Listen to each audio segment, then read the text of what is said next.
Hey everybody, it's Party Elite with a quick look at the new in-engine trailer we got for Total War Warhammer 2.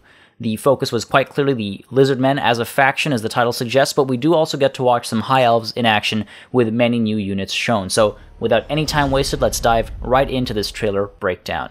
So Pterodon riders right off the bat carrying their dangerous cargo. These guys are going to be excellent for, I think, picking off enemy artillery and range support, and dropping rocks will definitely be in the game as we see later. That should cause a decent amount of damage to beefier infantry units and all, I imagine. I also wonder if we'll see the fire bolas as a variant as well, but only time will tell.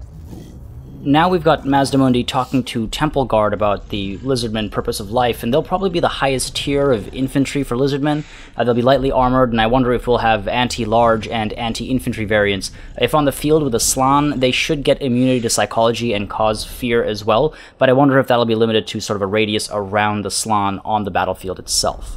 This might hint at a quest battle or at a new kind of settlement battle at these various nexuses from where the vortex is maintained or going to be destroyed. I really hope they're actual objectives on the map that need to be held like provinces. It would spread your army thin over time as, time went on in the campaign, and you'd constantly have to keep them safe, and they'd be these really epic battles every once in a while, so that would be interesting.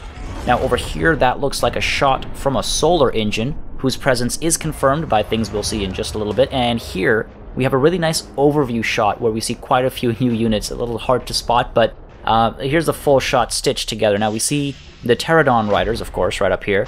There are Skinks, Saurus warriors, we've already talked about, and they're pretty standard at this point.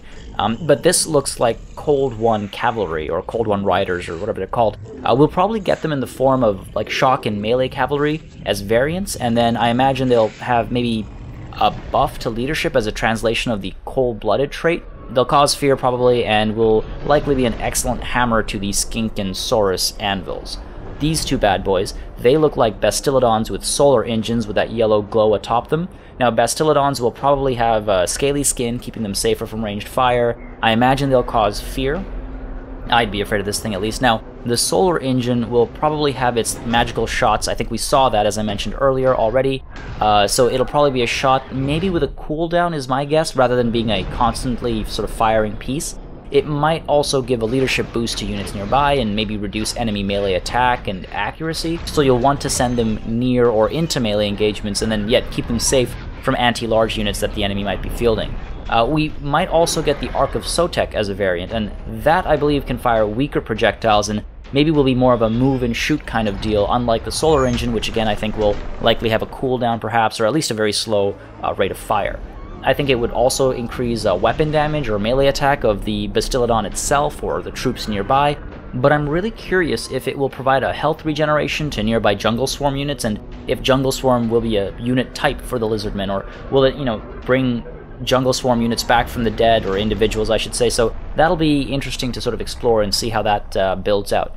Now in the center here, it looks like another Bastillodon, but the coloration is different, so I'm guessing it's a Stegodon. Fear and Terror, most likely. They're cold-blooded, so maybe a higher leadership than on Tabletop to, again, work with Total War mechanics. I think on Tabletop they had low leadership but good saves because of cold-blooded. I can't remember, so you'll have to correct me if I'm mistaken. Now, these guys have ranged fire, and they might cause poison damage depending on the variants available.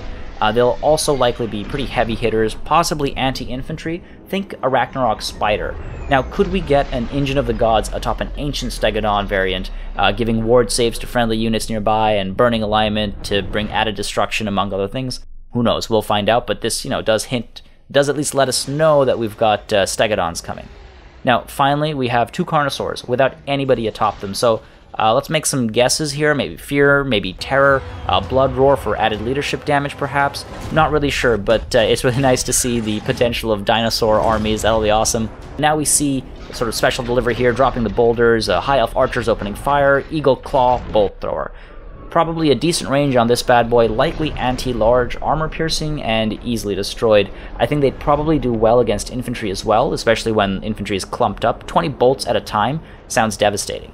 On which note, I'm pretty sure the Tabletop had 6 bolts in 8th edition. Now I can't recall, but here we've got 20, and maybe there are variants. Maybe we've got heavy versus light Eagle Claw bolt throwers with different shots per volley. Either way, I imagine, if that's the case, we might have armor piercing and pricey versus cheap and non-armor piercing. Who knows?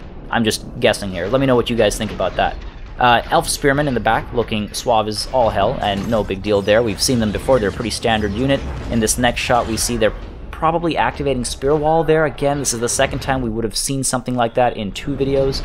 I don't know if that's just for cinematic effect. I feel like it is going to be implemented in the game now. And there's that. So Stegadon confirmed back there as well. And this dude in the front here might be a High Elf General leading from behind, or a duelist type character. Don't have enough to go on here. I'm going to assume it's a generic High Elf General. Now, this shield wall does get disrupted here. Great use of those giant boulders, and in go the Eagles. I think they're on the ground for cinematic effect. I don't think we'll be able to land flying troops, but it's a very deliberate thing to show, so it's possibly an option for select units. We'll find out soon enough, I imagine. Alright, at this point it's very clearly a bridge battle, which is going to be interesting with flying monsters and line-disrupting units like dinosaurs. Holding a steady line will be tougher, or will need to be tougher, for bridge battles to be fun, rather than just sort of clumping in the center of a bridge. Alright, now we're going to get this epic chase sequence where we follow a skink that I'm going to call Bilbo, but we see why in a bit.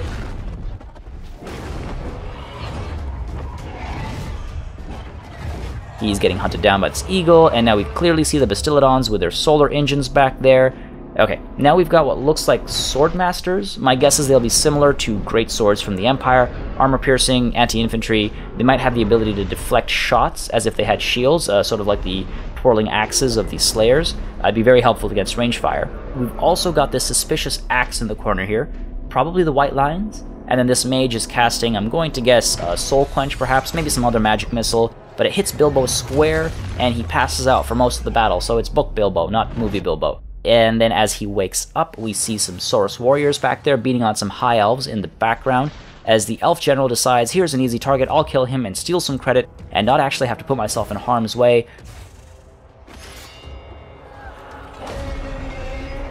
And boom, in comes Kroq-Gar. I like to call him Kroq-Gar because, you know, toads and stuff. He's on Grimlock, eating up the general right away, and he gives a triumphant roar as we all go get a change of pants. Ward saves, fear, and terror perhaps. Hand of the Gods is an ability and a quest item almost certainly. My biggest curiosity, will he and his mount be separable after being fielded together? If I'm not mistaken, if one or the other dies on the battlefield, the survivor gets Frenzy. Now, will we see that implemented in the game? And if we do, does that mean dismounted units is going to become a possibility? We'll find out. Now, I'm very excited for the Lizardmen. I always was. The High Elves are interesting as well, sure, but after this spot, the Lizardmen are really exciting. Let me know if I missed anything here, or if any of you guys are more familiar with tabletop, feel free to fill us all in on any details that I may have missed. As always, guys, make sure you subscribe to this channel for more Total War content. Thank you very much for watching, and until next time, cheers.